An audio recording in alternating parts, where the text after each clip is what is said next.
நிறைய காரியங்கள் உண்டு. ஆனா வாழ்வதற்கு அடையாளம் என்ன தெரியுமா? நாம் ஜீவிப்பதற்கு அடையாளம் என்ன தெரியுமா? அல்லது நாம் முன்னேறுவதற்கு அடையாளம் என்ன தெரியுமா? நம்மை நற்கண்டங்களாக காண்பித்துக் கொள்வதற்கு அடையாளங்கள் என்ன தெரியுமா? ஆமென். வசனம் வாசிக்கிறதுக்கு முன்னாடி நான் உங்களுக்கு சொல்றேன், இந்த வசனம் உங்க வாழ்க்கையை மாற்றும். அல்லேலூயா. இந்த நேரத்துல இந்த வார்த்தை உங்க வாழ்க்கையை மாற்றும். ஏன் நான் சொல்றேன்னா, அடையாளங்களை தேடுங்கள். உண்மையாகவே உங்களுக்கான அடையாளங்களை தேடுங்கள். ஆமென். நான் யார்? நான் அடிக்கடி கேட்டுக்குவேன். ஒரு பாட்டு ஒண்ணு இருக்கு தெரியுமா? தேவா நான் ஏதினால் விசேஷேத்தவன், ராஜா நான் அதை தினம் யோசிப்ப. கேட்டிருக்கீங்க அந்த பாட்டு? ஆமென். ஏதினால் நீர் என்னோடு. நான் எதுல ஸ்பெஷல்? ஒவ்வொருத்தரும் ஸ்பெஷலா இருக்காங்க. ஒருத்தர் டாக்டர் அந்த ஹார்ட் ஸ்பெஷலிஸ்ட், தொண்டை மூக்கு கண்ணு அந்த மாதிரி ஒரு ஸ்பெஷலிஸ்ட், நரம்பியல் டாக்டர், எலும்புக்கு ஸ்பெஷல் டாக்டர், இப்படி பல துறையில ஸ்பெஷலா இருக்காங்க. நான் எதுல ஸ்பெஷல்? நான் எதுல அடையாளத்தை காண வேண்டும் அப்படின்னு நீங்க விரும்புனீங்கன்னா, தேவன் உங்களை அடையாளப்படுத்த காத்திருக்கிறார். தேவன் உங்களை ஆசீர்வதிக்க காத்திருக்கிறார். நீங்க யாருங்கிறத இந்த பூமியில காண்பிக்க தேவன் காத்திருக்கிறார். ஆனா ஒரு சட்டம் உண்டு, நீ இப்படி வாழ்ந்தாதான் நான் உங்களை வெளியே காமிக்க முடியும். அல்லேலூயா. வாசிக்கலாமா? ஆமென். நீதிமொழியின் புஸ்தகம் 28ஆம் அதிகாரம். எல்லாரும் எடுத்துக்கொள்ளுங்கள். நீதிமொழிகளின் புஸ்தகம் 28ஆம் அதிகாரம். பைபிள் எங்க? தீபா வந்து பைபிள் எங்க? பைபிள் எடுத்து போறட்டும். ஸ்தோத்திரம். ஆமா, பைபிள் எடுத்து போறட்டும். நீதிமொழிகள் 28ஆம் அதிகாரம், அதுல 20வது வசனம் வாசிங்க.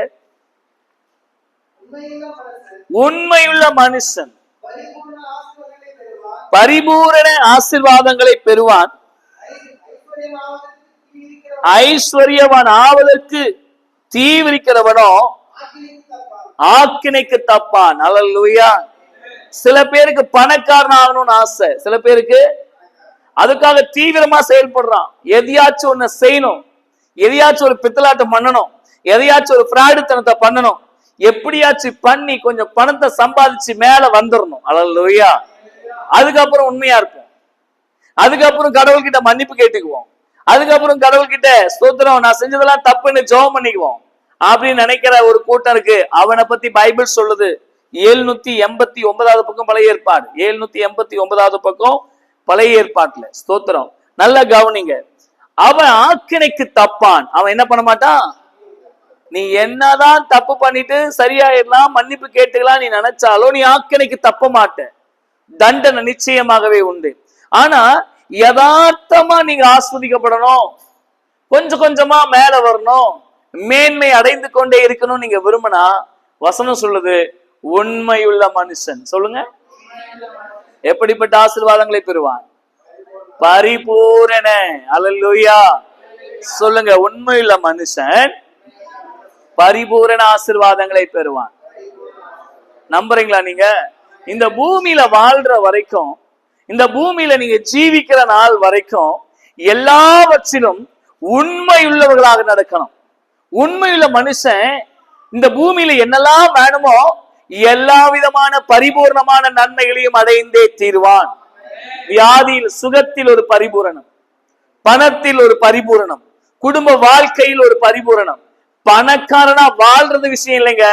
பணக்காரன் என்னைக்கு வேணாலும் விழுந்துருவான், பணக்காரன் என்னைக்கு வேணாலும் விழுந்துருவான். ஆனால் உண்மை ஜெயித்து கொண்டே இருக்கும். அல்லேலூயா. உண்மை உங்களை உயர்த்தி கொண்டே இருக்கும். கொஞ்சம் உண்மையா இருந்து பாருங்க, கொஞ்சம் உண்மையா இருந்து பிரயாசப்படுங்க, உண்மையா இருக்க தேவ சமூகத்துல நில்லுங்க. ஆமென். பரிபூரண ஆசீர்வாதம் உங்களுக்கு தேவன். நிறைய பேர் பணம் வச்சு வீடு கட்ட விரும்புறாங்க, நிறைய பேர் பணம் வச்சு வேலை செய்ய விரும்புறாங்க. ஆனா எதுவுமே சக்சஸே இல்ல.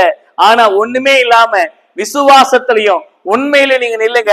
கர்த்தர் உங்கள் கைகளை ஆசீர்வதிப்பார். கைகளை தட்டி கர்த்தருடைய நாமத்தை மகிமைப்படுத்துங்க. உங்க கைகளை அவரால ஆசீர்வதிக்க முடியும். ஆமென். அதுக்கு தேவை உண்மைதான், அதுக்கு தேவை அல்லேலூயா உண்மையுள்ள மனுஷனாயிருங்க. அது உண்மை. நீங்க இருந்து பழகிட்டீங்கன்னா ஆசீர்வாதத்தை அனுபவிக்க ஆரம்பிச்சிருவீங்க. ஆசீர்வாதத்தை ஏன் உண்மையுள்ள மனுஷனா நீங்க இருக்கணும்னு நான் சொல்றேன்னா, வாசிங்க 1 கொரிந்தியர் 1:9. எல்லாம் எடுங்க. 1 கொரிந்தியர் 1:9.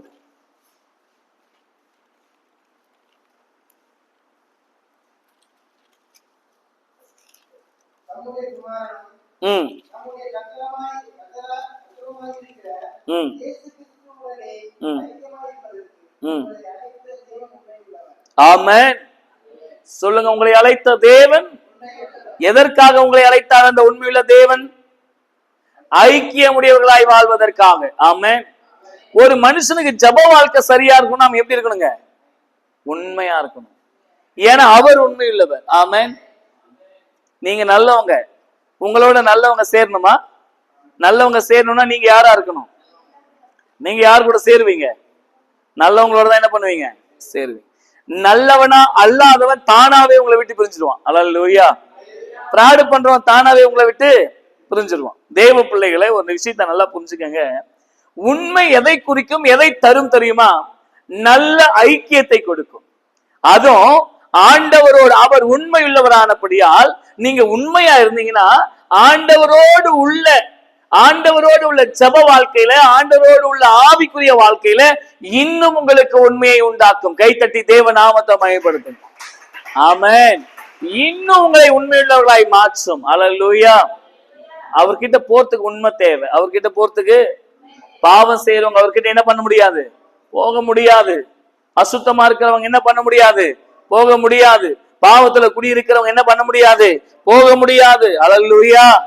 பாவத்தின் சம்பளம் மரணம், ஆவியின் சிந்த ஜீவனும் சமாதானமும். ஆமென். உண்மையா இருங்க. அவர் உண்மையுள்ளவர். அவர் எப்படிப்பட்டவர்? அவர் உண்மையுள்ளவரா இருக்கு. அவர் என்ன சொல்றாருன்னா, நீ உண்மையா இருப்பா, என்னோட ஐக்கியமா, என்னோட ஐக்கியமா இருக்கிறதுக்கு தான் நான் உன்னை உண்மையா இருக்கணும்னு நான் விரும்புறேன். சில பேர் எல்லாம் தப்பெல்லாம் செஞ்சுட்டு நேரா சர்ச்சுக்கு வந்துட்டு சொல்லுவாங்க, ஆண்டவரே என்ன மன்னிச்சிருங்க ஆண்டவரே, என்ன பண்ணுங்க. ஆனா எல்லாம் கேட்டா ஆண்டவர் மன்னிக்கிறவர், ஆண்டவர் மன்னிக்கிறவர். பாருங்க, சில நேரம் தடுமாறுறதெல்லாம் வாழ்க்கையில சகஜம்தான். தடுமாறாத மனுஷன் இந்த பூமியில இல்லைன்னு பைபிள் ரொம்ப தெளிவா சொல்லுது. கர்த்தருக்கு நீங்களும் நானும் ஒரு காலத்துல ஏதோ ஒரு விதத்துல தடுமாற்றம் இருந்தது. அதுல எந்த மாற்றமும் இல்லை. ஆனா தடுமாற்றம் மட்டுமே வாழ்க்கை இருக்கக்கூடாது. ஆமென். தடுமாற்றம் மட்டுமே. அல்லேலூயா. ஆமா, விழுறது தப்பு இல்லை. விழுந்துட்டே இருக்கிறது தான் தப்பு. பக்கத்துல பார்த்து சொல்லுங்க, விழுறது தப்பு இல்லை.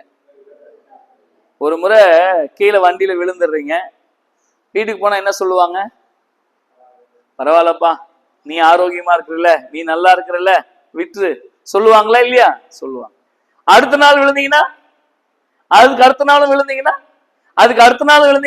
ஏய் உனக்கெல்லாம் புத்தி எதனாக்குதா, நீ வண்டி எடுக்காதுமே, ஒழுக்கமாறுன்னு சொல்லுவான்ல.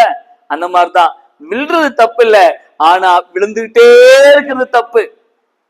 தேவ சமூகத்துல விழுந்து வந்து நின்று என்ன மன்னிச்சிருங்க மன்னிக்க மாட்டார். தெரியாம விழுந்துட்டா தேவன் மன்னிப்பார். அல்லேலூயா. உங்களை பரிசுத்தப்படுத்திக் கொள்ளுங்கள். ஆமென். அவர் உண்மையுள்ளவர். சொல்லுங்க. ஆமென். அவர் எப்படிப்பட்டவர்? உண்மையுள்ளவர். இன்னொரு வசனத்தை வாசிக்கலாம். ஸ்தோத்திரம். எபிரேயர் 2ஆம் அதிகாரம்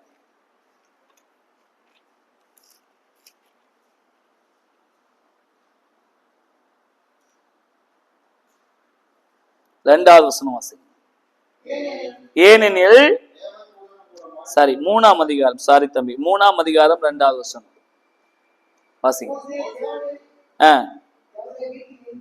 மோசே தேவனுடைய வீட்டில் எங்கும் உண்மையுள்ளவனாய் இருந்தது போல, ஆமென், மோசே தேவனுடைய வீட்டிலே உண்மையுள்ள மனுஷன். மோசே தேவனுடைய வீட்டுல, சத்தமா சொல்லுங்க, மோசே தேவனுடைய வீட்டுல. ஆமா. ஏன் மோசையை பத்தி நம்ம இன்னைக்கு வரைக்கும் பேசுறோம் தெரியுமா? அவன் தேவனுடைய வீட்டில் உண்மையுள்ள மனுஷன். எது தேவனுடைய வீடுன்னா, நாம் ஆராதிக்கிற இந்த இடம், இந்த ஸ்தலம் சகல ஜனங்களுக்கும் ஜப வீடு எனப்படும். ஆமென். இது என்னுடைய ஜனங்களுக்கு ஜப வீடு. இந்த வீட்டுல உண்மையா இருக்கிற மனுஷனுக்கு, நீ ஆராதிக்கிற ஜப வீட்டுல உண்மையா இருக்கிற மனுஷனுக்கு வசனம் சொல்லுது, மோசே தேவனுடைய வீட்டில் எங்க உண்மையுள்ள மனுஷன், அவனுக்குள்ள உண்மை இருந்தது. தேவனுடைய வீட்டுல உண்மை எங்க? மத்த இடத்துல அவனை பத்தி சொல்லல. தேவனுடைய வீட்டுல ரொம்ப உண்மையா இருப்பான். பலி செலுத்துவதில் உண்மை, ஆராதிப்பதில் உண்மை, ஆராதனைக்கு வருவதில் உண்மை, ஆலயத்தை நேசிப்பதில் உண்மை. கைத்தட்டி தேவ நாமத்தை மகிமைப்படுத்துங்க. ஒரு மனுஷனுடைய ஆசீர்வாதத்துக்கு அடையாளம் அவரோடு உண்மையுள்ள ஐக்கியம். இரண்டாவது அடையாளம் தேவனுடைய ஆலயத்துல உண்மை. தேவ ஆலயத்துல ஆமென் சொல்லுங்களேன். ஆமென். உன் வீட்டுல நீ தான் உண்மையா இருக்கணும். உங்க வீட்டுல நீங்க தான் ஆமென் சொல்லுங்களேன். இந்த சேர் யாரோடது? இந்த சேர் யாரோடது? சர்ச்சோடது இல்ல. இந்த சேர் யாரோடது? உங்களோடது இல்ல. அப்ப இது அழுக்காந்தா யார் தான் பொறுப்பு? நீங்க தான் பொறுப்பு. ஐயோ பரவாயில்லைங்க, தொடக்காமே சர்ச்சில் போடலாம். அது நம்ம யாருன்னா உட்கார்ந்து அப்படியே தொடச்சுக்கிட்டோம், உட்கார்ந்து அப்படியே தொடச்சுக்கிட்டோம் அப்படின்னா அது உங்க தப்பு. இந்த ஆலயத்துல வரும்போது இதுல ஒரு லைட் இருக்கு, அது என்னுடையது. சோபா இருக்கு, அது என்னுடையது. சேர் இருக்கு, என்னுடையது. கீபோர்டு இருக்கு, என்னுடையது. நான் தான் இதெல்லாம் சுத்தமா தொடச்சி பத்திரமா பார்த்துக்க வேண்டிய பொறுப்புல இருக்கிறேன். மோசே அப்படித்தான் தேவனுடைய கூடாரத்திலே வாழ்ந்தான். அல்லேலூயா. அவன் தேவனுடைய வீட்டிலே உண்மை உள்ளவன். ஆராதனைக்கு வருவதில் உண்மை. சரியான நேரத்துக்கு ஆராதனைக்கு வரீங்களா? சரியான நேரத்துல ஜபத்துல உட்கார்றீங்களா? ஆராதனைக்கு வர்றதுல அசட்டத்தனம் இருக்கா? ஆனால் மோசே தேவனுடைய வீட்டிலே உண்மை உள்ளவனா இருந்தான். அல்லேலூயா, அல்லேலூயா. தேவனுக்காக கொடுப்பதிலே உண்மை. எனக்கு என்ன வருமானம் இருக்கோ, எனக்கு ஆண்டவர் என்னத்தை கொடுக்கிறாரோ அதுல நான் ஆண்டவருக்கு உண்மையா கொடுப்பேன். ஆமென். நான் ஆண்டவர் கொடுப்பதிலே நான் உண்மை உள்ளவன். மோசையை பத்தி சொல்லுமோ, அவன் உண்மையுள்ள மனுஷன். 1000 வேலை இருக்கட்டுங்க, ஆனா நான் ஞாயிற்றுக்கிழமை ஆராதனைக்கு போவேன். அதுல அவன் ரொம்ப உண்மையா இருந்தான். அல்லேலூயா. ஓய்வு நாள் ஆசரியுதல் ரொம்ப உண்மையா இருந்தான். அவன் பரிபூர்ண ஆசீர்வாதங்களை பெற்றான். அல்லேலூயா. எனக்கு ஒருத்தர் தெரியும், இந்த டோர் எல்லாம் செஞ்சாருல்ல இஸ்ரேல், அவரு ஒரு பெரிய பிசினஸ் மேன். நிறைய ஸ்தோத்திரம், அவர் ஆசீர்வாதமா இருக்கார். அவர் இப்ப சர்ச் எல்லாம் தொடங்கி நல்லா இருக்கார். கர்த்தருக்கு ஸ்தோத்திரம். அவருக்கு 2 பிள்ளைகள், மனைவி ரொம்ப ஆசீர்வாதமா இருக்காங்க. அவர்கிட்ட பிடிச்ச ஒரு விஷயத்த நான் சொல்றேன் பாருங்க. அவர்கிட்ட வேலைக்காரங்க நிறைய ஸ்தோத்திரம் வேலை கொடுக்கறவங்க எல்லாம் உண்டு. ஆனா சனிக்கிழமை சாயந்தரம் வீட்டுக்கு வந்த உடனே போனை சுவிட்ச் ஆஃப் பண்ணிடுவார். போனை என்ன பண்ணிடுவாருங்க? சுவிட்ச் ஆஃப் பண்ணி. ஞாயிற்றுக்கிழமை காலையிலேயே 5 மணிக்கெல்லாம் சர்ச்சுக்கு போயிடுவார். அவர் விசுவாசியா இருக்கிற காலத்திலயும் சரி, இப்ப அவர் பாஸ்டரா இருக்காரு இப்பவும் சரி, அவர் சர்ச்சில் டெய்லி 5 மணிக்கு இருப்பார். எவ்ரி டே, திங்கள் செவ்வாய் புதன் டெய்லி வண்டி எடுத்து 5 மணிக்கு சர்ச்சுக்கு போயிடுவார். ஜெபம் பண்ணிட்டு 7 மணிக்கு தான் வீட்டுக்கு வருவார். இப்ப பாஸ்ட் ஆயிட்டார். அவரு போன் சுவிட்ச் ஆஃப். திங்கக்கிழமை காலையில 5 மணிக்கு தான் போன் ஆன் பண்ணுவார். திங்கக்கிழமை காலையில போன் 5 மணிக்கு தான். ஏன் சொல்லுங்க? என்ன நடந்தாலும், யாரு செத்தாலும், யாரு பொழைச்சாலும், எவ்வளவு பெரிய வேலை வந்தாலும், லாபமானாலும் நஷ்டமானாலும், நான் ஞாயிற்றுக்கிழமை தேவனை மாத்திரம் ஆராதித்து வீட்டுல இருப்பேன். ஆமென். வேற எந்த கமிட்மெண்ட் நான் வச்சுக்க மாட்டேன். சொந்தக்காரங்க வீட்டுக்கு போறதோ அல்லது அவசியம் இல்லாத இடங்களை போய் நேரத்தை செலவழிக்கிறதோ நான் எதையும் செய்ய மாட்டேன். ஞாயிற்றுக்கிழமை நான் ஆலயத்துக்கு போவேன். ஆலயத்துக்கு போயிட்டு அந்த வீட்டுக்கு வருவேன். ஒருவேளை நேரம் இருந்தா பாஸ்டர் கூட சேர்ந்து ஊழியத்துக்கு போவேன். பாஸ்டர் கூட சேர்ந்து வேற எந்த வேலையும் நான் செய்ய மாட்டேன். அல்லேலூயா. கை தட்டி கர்த்தருடைய நாமத்தை மகிமைப்படுத்து.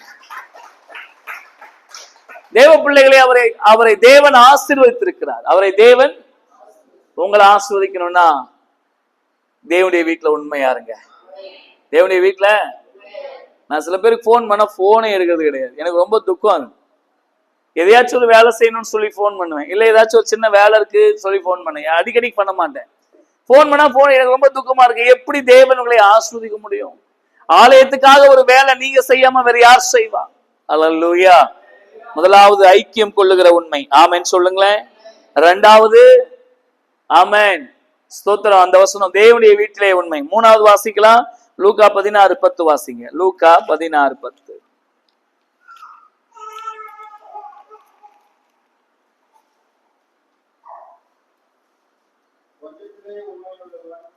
கொஞ்சத்திலே உண்மையுள்ளவன். புதிய ஏற்பாட்டுல 107வது பக்கம் எடுத்துக்கங்க. கொஞ்சத்திலே உண்மையுள்ளவன்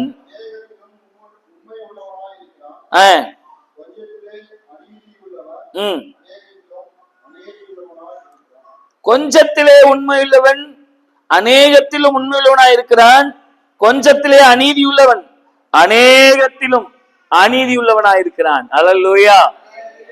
உங்களுக்கு கொடுத்த கொஞ்சத்துல உண்மையா இருங்க. உங்களுக்கு கொடுத்த ஆமென் சொல்லுங்களேன். தேவன் ஒரு நாளைக்கு எத்தனை மணி நேரம் கொடுக்கிறாரு? கேட்கல. 24 மணி நேரம். எவ்வளவு நேரம் தூங்குறீங்க? 8 மணி நேரம், 9 மணி நேரம், 6 மணி நேரம், 10 மணி நேரம் தூங்குறீங்களா இல்லையா? தூங்குறீங்க. நேரம் கிடைக்கும் போதெல்லாம் படுத்து தூங்கிடுறோம். வேலைக்கு எவ்வளவு நேரம் வேலை செய்வீங்க? நேத்து ஒரு வீட்டுக்கு ஜபத்துக்கு போயிருந்தேங்க. ஜபத்துக்கு போனா பயங்கரமா, பாஸ்டர் ப்ளீஸ் என்ன கொஞ்சம் நேரம் கொடுங்கன்னு கேட்டாங்க. ஏன்னு கேட்டேன். சீரியல் ஓடிட்டு இருக்கு. குழந்தை எங்கேயோ குழியில உளுந்துருச்சான். எனக்கு ஒண்ணு அந்த சீரியல் பேர் எனக்கு தெரியல. அந்த அம்மா, நான் திட்டுறேன் எனக்கு தெரியும், அந்த அம்மாவுக்கு தெரியும், நான் அடிச்சு போடவுனே தெரியும். அந்த அம்மாவுக்கு பேர் சொல்ல விரும்பல. அந்த அம்மா சொல்லு, ப்ளீஸ் பாஸ்டர் இன்னைக்கு ஒரு நாள் மட்டும் அட்ஜஸ்ட் பண்ணிக்கோங்க. அந்த குழந்தைய தூக்குறாங்களா இல்லையாங்கிறதா மேட்ரு. கூடையும் சேர்ந்து அவங்க அம்மாவும் சேர்ந்து விழுந்துருச்சான் கூட சேர்ந்து. நான் நினைச்சேன் உன்னை கழுத்தை பிசிக்குள்ளி தள்ளணும். நான் அந்த அம்மா கிட்ட சொன்னேன், உன்னை பிசி தள்ளணும். கொஞ்சத்துல உண்மை. ஒரு நாளைக்கு தேவன் 24 மணி நேரத்தை கொடுத்திருக்காரா? கொடுத்திருக்காரு. 8 மணி நேரம் தூங்குறீங்களா? தூங்குறீங்க. 8 மணி நேரத்துக்கு மேல வேலை செய்றீங்களா? வேலை செய்றீங்க. ஆனா இந்த பாலா போன முட்டி 1 மணி நேரம் போட மாட்டேங்குது. 1 மணி நேரம் ஜெபம் பண்ண முடியல. சீரியல் பார்க்க சொல்லுங்க, 1/2 hour. சினிமா பார்க்க சொல்லுங்க, 2 hour. ஒருவேளை யாருன்னா டிவி ஆஃப் பண்ணிட்டா அடி வயிற்றிலிருந்து கோபம் கொப்பளிச்சு மூக்கு வழியா, வாய் வழியா, காது வழியெல்லாம் அப்படியே குபு குபு குபு குபுன்னு புகையா அடிக்குத. கொஞ்ச நேரம் ஜெபம் பண்ண முடியல. கொஞ்சத்துல கூட உன்னால உண்மையா இருக்க முடியலையே. என்னங்க காசா பணமாங்க? ஜெபிக்கிறதுக்கு காசா பணமா? ஆண்டவரே 24 மணி நேரத்தை எனக்கு கொடுத்தீர், அதற்காக நன்றி. இந்த 24 மணி நேரம் நல்ல வேலை செய்ய எனக்கு உதவி செய்யும். என் வீட்டை ஆசிர்வதியும், என் கர்ப்பத்தை ஆசிர்வதியும், என் குடும்பத்தை ஆசிர்வதியும், என் பிள்ளைகளை ஆசிர்வதியும், என் கணவனை ஆசிர்வதியும், என் மனைவியை ஆசிர்வதியும். 1 மணி நேரம் உன்னால ஜெபிக்க முடியலனா அநேகத்துக்கு உன்னை எப்படி தேவன் அதிபதியாக வைக்க முடியும்? அநேக ஆசீர்வாதங்களை கர்த்தர் எப்படி உன் கையில கொடுக்க முடியும்? அநேக நன்மைகளை எப்படி கர்த்தர் உன் கையில கொடுக்க முடியும்? பணத்தை எப்படி தேவன் உன் கையில கொடுக்க முடியும்? அழிந்து போகிற உலக பொருளை குறித்து உனக்கு, அழிந்து போகிற நாளை குறித்து உனக்கு அறிவில்லையா? இந்த ஞாயிற்றுக்கிழமை இன்னையோட முடிஞ்சிடும், நாளைக்கு வராது. இந்த வாலிப வயசு இப்ப முடிஞ்சிடும், நாளைக்கு வராது. அல்லேலூயா, அல்லேலூயா. ஞாபகம் இருக்கா? மேல இருந்து ஓடி போய் கிணத்துல குதிச்சு ஆடிய நாட்கள் இப்ப போய் குதிக்கணும்னா கொஞ்சம் கூச்சமா இருக்குங்க. அன்னைக்கு கூச்சம் இல்ல, ஒண்ணு இல்ல. எவ்வளவு ஹைட்டா இருந்தாலும் அப்படியே சொல கடிச்சோம். நான் இப்ப ஆசைப்பட்டாலும் வெக்கமா இருக்கு. ஏன்னா நாட்கள் முடிஞ்சு போனது. அதே போலதான் நாட்கள் முடிந்து போனது. அல்லேலூயா. நாட்களையும் நேரத்தையும் வீணாக்காத. கொஞ்சத்துல உண்மையா இருக்கு. இன்னைக்கு தேவன் உனக்கு கொடுத்தா காலைல ஜெபம் பண்ணியா? வீட்டுல பைபிள் படிச்சியா? ஸ்தோத்திரம். என் வீட்டுல நான் காலையிலேயே திட்ட ஆரம்பிச்சிருவேன். எலும்பு எல்லாம் எலும்பு, ஜெபம் பண்ணு, ஓடு, சர்ச்சுக்கு ஓடு. என் பிள்ளைகளை கேளுங்க. 5 மணிக்கெல்லாம் நான் என் பிள்ளைங்க நல்லா தூங்குற நேரம். நைட்டு 11 மணி வரையும் என் கூட விளையாடுவாங்க. அதுக்கப்புறம் நல்லா தூங்குறேன். காலையே எழும்பி ஓடு, சர்ச்சுக்கு ஓடு, இல்லைன்னா அடிச்சு போடுவான், ஓடு சர்ச்சுக்கு. காலமே எழும்பி சர்ச்சுக்கு ஓடி வந்து என் பிள்ளைங்க ஜெபிக்கிறாங்க, நாங்க ஜெபிக்கிறோம். தெய்வ பிள்ளைகளே, கொடுக்கிற நேரத்தை, இருக்கிற காலத்தை கொஞ்சத்தில் ஆகிலும் உண்மையா இருங்க. எப்படி? கொஞ்சத்தில் ஆகிலும் 2.5 மணி நேரம் கொடுக்கணும் ஒரு நாளைக்கு ஆண்டவருக்கு. எவ்வளவு நேரம்? ஆனா 2.5 மணி நேரம் போனுக்கும், சினிமாவுக்கும், சீரியலுக்கும் கொடுப்போம். ரீல்ஸ் ஓடிட்டே இருக்கு. ரீல்ஸ் சத்தமா சொல்லுங்க, சொல்லுங்க, சொல்லுங்க. ஒருவேளை சார்ஜ் காலி ஆயிடுச்சுன்னா கூட போன்ல போய் சார்ஜை குத்தி எடுத்துட்டு வந்து ரீல்ஸை தள்ளுவோம். தள்ளுறோமா இல்லையா? ஆனா முட்டி போடுங்கன்னா சொல்லுங்க, மூஞ்செல்லாம் பிதுங்கும். நான் ஜெபம் பண்ண தெரியுமா அவனுக்கு? நான் பைபிள் படிக்கலாம் தெரியுமா அவனுக்கு? நீ பண்ணு. அப்படியே மிஞ்சல் நீதிமான் மாதிரி பண்ணாத. எல்லாம் உனக்கு தெரியும்னு ஆடாத. அல்லேலூயா. உங்க வீட்டுல இதெல்லாம் நடக்குது, அதனால நான் சொல்றேன். அம்மா மகனை பார்த்து சொல்றேன், ஏய் ஜெபம் பண்ணு. எனக்கு தெரியும் நீ வேலையை பாருமா. மனைவி சொல்லும் புருஷனை பார்த்து, ஜெபம் பண்ணுப்பா. அசை, அவ்வளவுதான். கணவன் மனைவியை பார்த்து, ஜெபம் பண்ணு. எனக்கு தெரியும் உன் வேலையை பார்த்து நீ போகலாம். மாற்றிக்கொள்ளுங்கள், மாற்றிக்கொள்ளுங்கள். என் ஆண்டவர் சொல்லுகிறார், உங்களுக்கு கொடுத்த இந்த கொஞ்சத்தில் உண்மையா இருக்கு. உங்களுக்கு கொடுத்த கையை தட்டி தேவநாமத்தை மையப்படுத்து. உங்களுக்கு எப்ப தெரியுமா இந்த நாளோட அருமை தெரியும்? எப்ப தெரியுமா இந்த கொடுக்கப்பட்ட இந்த நாளோட அருமை தெரியும்? ஹாஸ்பிட்டல்ல போய் படுத்துனுக்கும் போது அருமை தெரியும். எங்க போய் பாருங்க ஹாஸ்பிட்டல் எப்படி படுத்துறாங்க. இன்னைக்கு நல்ல நல்ல சுவாசம், நல்லா ஓடுறோம், எகுறோம், குதிக்கிறோம். ஹாஸ்பிட்டல்ல போய் படுத்துனுக்கிறவன பாருங்க, ஐயோ டிஸ்சார்ஜ் எப்ப பண்ணுவான்னு சொல்லிடுவாங்க. சனிக்கிழமை முன்னாடி நாள் 5 மணிக்கு உனக்கு டிஸ்சார்ஜ்னிடுவாங்க. நாம இப்ப போயிடலாம், இப்ப போயிடலாம், இப்ப போயிடலாம், இப்ப போயிடலாம்னு காத்துனே இருப்போம். ஆனா பண்ண மாட்டான். டாக்டர் இல்ல, வீட்டுக்கு போயிட்டா இருப்பான். அடுத்த நாள் காலைல 10 மணிக்கு தான் டாக்டர் வருவாரு. அவன் நேத்து சொன்னவன் அடுத்த நாள் டிஸ்சார்ஜ் 1 வருஷம் கடந்து போகிற மாதிரி இருக்கும். வியாதியோட கொடுமை அங்க போய் பாருங்க எப்படி இருக்குதுன்னு. தேவன் நமக்கு ஆரோக்கியத்தை கொடுத்திருக்கிறார், தேவன் நமக்கு சுகத்தை கொடுத்திருக்கிறார். நல்ல ஆரோக்கியமான நாட்களில் ஆமென் சந்தோஷமா கர்த்தரை ஆராதித்து பழகுங்க. கொஞ்சத்துலயாகல உண்மையா இருங்க. வீட்டுல ஜப நேரத்தை யூஸ் பண்ணுங்க. வீட்டுல கர்த்தரை ஆராதிக்க கற்றுக்கொள்ளுங்க. வீட்டுல கொஞ்சத்துலயாகல உண்மையா இருங்க. ஆமென் அல்லேலூயா ஸ்தோத்திரம். உன் வாழ்க்கைய மாத்தத்துக்கு ஒரே ஒரு வழி உண்மைதான். உன்னை ஐடென்டிஃபை பண்றது ஒரே ஒரு வழி உண்மைதான். நீங்க இருக்கிற இடம் உங்களை பார்த்தா சொல்லணும், ஐயோ அவ சரியா இருப்பாருங்க, சரியா இல்லைன்னா கோவப்படுவாங்க. உங்களை பார்த்தா ஒரு ஐடென்டிஃபை பண்ணணும், நீ எதுல விசேஷவன் அப்படிங்கறத ஆண்டவர் உங்களுக்கு வெளிப்படுத்துவார். ஆமென் அல்லேலூயா அல்லேலூயா. மாற்றிக்கொள்ளுங்கள். நான் ஒரு நாள் நாகர்கோயில் ஊழியத்துக்கு போயிருந்தேன். ஒரு சபையில பிரசங்கம் பண்ணதுக்காக போயிருந்தேன். ரெக்கார்ட் ஆகிறதுனால நான் பேர் சொல்ல விரும்பல. இப்ப யூடியூப்ல போடுறாங்க, பேர் சொல்ல விரும்பல. அந்த சபையில பிரசங்கம் பண்ண போனேன். நாகர்கோயில் போறேன். இங்கிருந்து நாகர்கோயில் இருக்கிறவங்க எல்லாம் பாஸ்டர் எப்படி பார்ப்பாங்கன்னா பெருசா பார்ப்பாங்க. ஒண்ணு வேஷ்டி ஜிப்பா, மீசையெல்லாம் இல்லாம இருக்கணும், தாடியெல்லாம் இல்லாம இருக்கணும். இல்ல மீச தாடியெல்லாம் வச்சிருந்தா பேண்ட் ஷர்ட் கோட் ஷூட் எல்லாம் போட்டு பெரிய ஆள்மா தெரியணும். நமக்கு ரெண்டுமே வராது. ஒரு தௌசரையும் ஒரு டிஷர்ட்டையும் போட்டு ஹேண்ட் பேக்கை மாட்டிட்டு கொண்டு போய் நாகர்கோவில் தான் லாஸ்ட் ரயில்வே ஸ்டேஷன் போயிட்டு இறங்கிட்டேன். இறங்கின உடனே நான் நல்லா ஜெபிக்கிறேன், நான் நல்லா இருக்கிறேன். நேரா இறங்கினேன். அங்க பாஸ்டர் எலியா சதீஷ் ஃப்ரம் ஆந்திர பிரதேஷ் அப்படின்னு போர்டோட, சொல்லுங்க, பாஸ்டர் எலியா சதீஷ் ஃப்ரம் ஆந்திர பிரதேஷ் போர்டோட நிக்கிறாங்க. நானு இறங்கிட்டு நேரா வெளியே போறேன். வெளியே போயிட்டு அவர்கிட்ட சொல்றேன், நான் தான் பாஸ்டர் எலியா சதீஷ், போலாமா? அவரு திட்டுறாரு, நீ அவங்க போ, அவர் பெரிய பாஸ்டர், ஆந்திரால இருந்து வராரு. எனக்கு ஒன்னும் புரியல. ரயில்வே ஸ்டேஷனே காலி ஆயிடுச்சு. ரயில்வே ஸ்டேஷனே காலி ஆயிடுச்சு. காலியான ரயில்வே ஸ்டேஷன்ல உட்கார்ந்துருக்கேன். அவரும் போர்டை வச்சுருக்கிறாரு. அது லாஸ்ட் ரயில்வே ஸ்டேஷன். அவரும் போர்டை வச்சு உட்கார்ந்துருக்காரு. திரும்ப போனேன். சார், நான் தான் பாஸ்டர் எலியா சதீஷ், அந்த ஆந்திரா பாஸ் நான் தான், வாங்க போ. நீயா? அவசரம் சட்டையும் போட்டு கூட்டிட்டு போயிட்டாங்க. கூட்டிட்டு போயிட்டு பாஸ்டரோட வீட்டுல விட்டாங்க.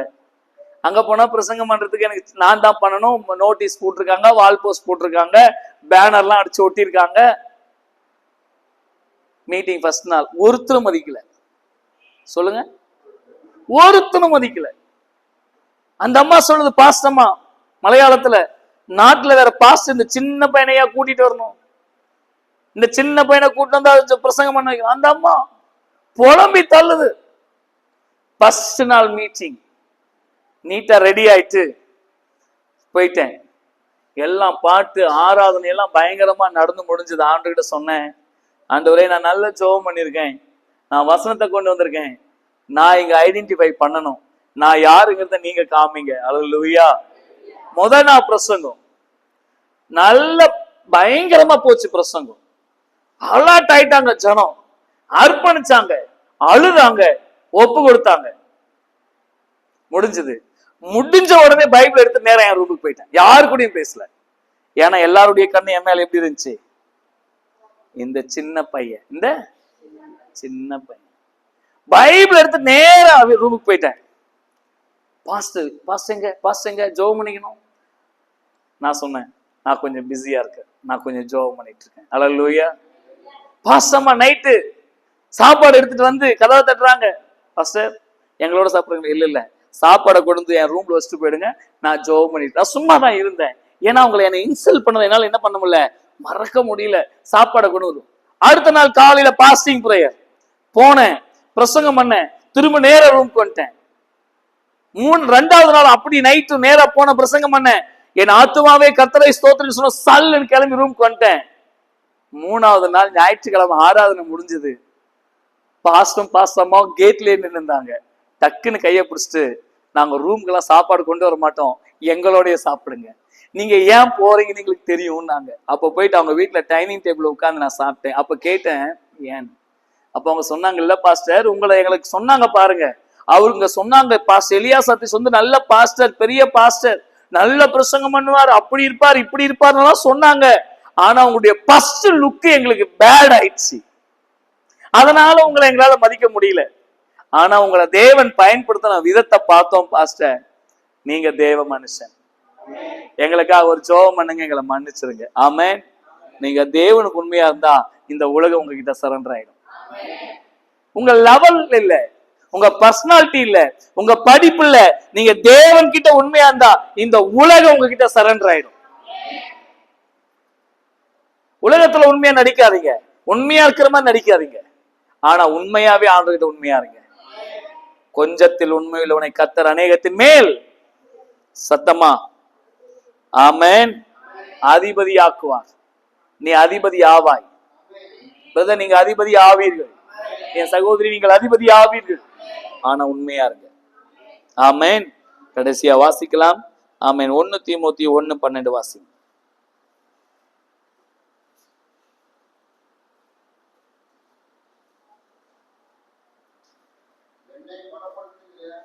என்னை பலப்படுத்துகிற தம்பி 1 தீமோத்தேயு 1:12 வாசி. என்னை பலப்படுத்துகிற கர்த்தராக இயேசு கிறிஸ்து என்னை உண்மை உள்ளவன் என்று எண்ணி என்னை பிள்ளையாய், இந்த வசனத்தை நான் இப்படி சொல்ல விரும்புறேன், பிள்ளையாய் மாற்றியபடியால் அவரை நான் ஸ்தோத்தரிக்கிறேன். அல்லேலூயா. பாருங்க, உலகத்துல அநேகர் இருக்காங்க. உலகத்தில் தேவன் உங்களை என்னை சபையில ஏன் கொண்டு வந்து வைக்கணும்? உங்களை என்னை ஏன் சபையில கொண்டு வந்து வைக்கணும்? உண்மையா இருப்போம் நம்புறாருங்க. நம்ம எப்படி இருப்போம்? சத்தமா சொல்லுங்க, நம்ம எப்படி இருப்போம்? உண்மையா இருப்போம். அவர் நம்பி நம்மளை கொண்டு நீங்க வச்சிருக்காரு. நீங்க உண்மை உள்ளவங்களா கர்த்தரை ஸ்தோத்திரம் பண்ணிக்கிட்டே இருக்கணும். சொல்லுங்க, உண்மை உள்ளவங்களா? சில நேரத்துல உண்மையா இருக்க கூடாதபடி போராட்டம் வரும். சிஸ்டர் கவனிக்கணும், பிரதர் கவனிக்கணும். உண்மையா இருக்க கூடாதபடி போராட்டம் வரும். உண்மையாவே வாழக்கூடாதபடி போராட்டம் வரும். நம்ம கூட இருக்கிறவங்களே அதை செய்வாங்க, நம்முடைய குடும்பமே அதை செய்யும். ஆனா எந்த சூழ்நிலையிலும் உண்மையாகவே இருக்க கற்றுக்கொள்ளுங்க. அல்லேலூயா. பைபிள் சொல்லுது, உன்னை உண்மை உள்ளவன் நினைச்சுதான் ஆண்டவருக்கு ஏற்படுத்தினார். அவருக்கு பிள்ளையா இருப்பன்னு ஏற்படுத்தினார். நீ உண்மையா இருப்பன்னு சொல்லிதான் சபைக்கு கொண்டு வந்தார். இன்னைக்கு பல சபையில ஜனம் போகுது, ஆனா உண்மை இல்லை. என்ன இல்லை? ஆனா நம்ம சபையில உண்மை இல்லாதவங்களால இருக்கவே முடியாது. நம்ம சபையில உண்மையா இல்லாதவங்களால இருக்கவே, அவங்களே பிச்சுட்டு வெளியே போயிடுவாங்க சபையை விட்டு. அல்லேலூயா. நான் அந்த காலத்துல இருந்து பாக்குறேன், என் ஊழியத்துல கர்த்தரை ஏற்படுத்தின அந்த நாட்கள்ல இருந்து பாக்குறேன். நம்ம சபையில உண்மையா இருக்கிறவங்க மட்டும்தான் இருக்க முடியும். கொஞ்சம் பிராடுத்தனம் பண்றாங்க பாருங்க, அவங்களே எதையாச்சும் ஒரு குறைய சொல்லிட்டு வெளியே போயிடுவான். ஏன்னா இது கர்த்தரால் ஏற்படுத்தப்பட்ட ஊழியம். நீங்க கர்த்தரால் ஏற்படுத்தப்பட்ட பிள்ளைகள். யாரெல்லாம் கர்த்தரால் ஏற்படுத்தப்படுகிறார்களோ அவர்கள் மாத்திரமே இங்க ஜீவிக்க முடியும். கை தட்டி தேவ நாமத்தை மையப்படுது. சும்மா போற வரவங்க எல்லாம் வந்துட முடியாது. நீங்க கர்த்தரால் ஏற்படுத்தப்பட்டவங்க தான் வந்து உட்கார முடியும்.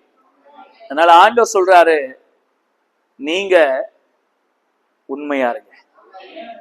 உங்களை உண்மை உள்ளவங்க நினைச்சுதான் இந்த பூமியில கர்த்தர் ஏற்படுத்தியிருக்கார்.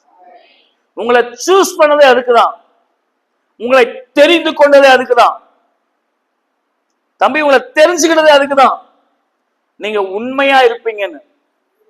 நீங்க கொஞ்சம் பேர் இருக்கிறதுனால நான் ஈஸியா பேசி முடிக்கல. நான் உங்களை ஒவ்வொருத்தரையும் ரொம்ப பெருசா பாக்குறேன். நீங்க உண்மையானவங்க தானே? உண்மையா இருப்பீங்க தானே? கர்த்தருக்காக எதையாச்சும் செய்யுங்க. அவருடைய பிள்ளையா இருந்து செய்யுங்க. நீங்க ஒவ்வொருத்தரும் இப்படி ஒரு தீர்மானம் பண்ணுங்க. இன்னைக்கு, ஆண்டவரே, என் மூலமா சபைக்கு ஒரு குடும்பம் வரணும் அப்படி நீங்க நினைச்சீங்கன்னாவே குடும்ப சபைகள் பெருகிடும். ஆமென், ஸ்தோத்திரம். ஆண்டி நினைக்கணும், கமலா நினைக்கணும், கிறிஸ்டி சகோதரி நினைக்கணும், ஆமென், ஜெசி நினைக்கணும், தம்பிங்க நீங்க எல்லாம் நினைக்கணும். என்ன, என் மூலமா சபைக்கு ஒரு குடும்பம் வரணும். ஆண்டவரே, நாங்க ஜெபிக்கிறோம், நாங்க தேடுறோம். என் மூலமா சர்ச்சைக்கு வரணும், யாருன்னா வரணும். ஆண்டவரே, என் மூலமா உண்மையா செய்யுங்க. அப்படி செய்வீங்கன்னா கர்த்தர் தம்முடைய பிள்ளைகளாய் உங்களை மாற்றி இருக்கிறார். அவர் பிள்ளையின் அடையாளம் தன்னுடைய வீடு நல்லா இருக்கணுங்கிறது தான். தான் வீட்டை அலங்கரிக்கிறது அவனுடைய பிள்ளைகளுக்கு அடையாளம். இந்த வீட்டை நீங்க தான் அலங்கரிக்கணும். இந்த வீட்டை நீங்க தான். ஆமென்.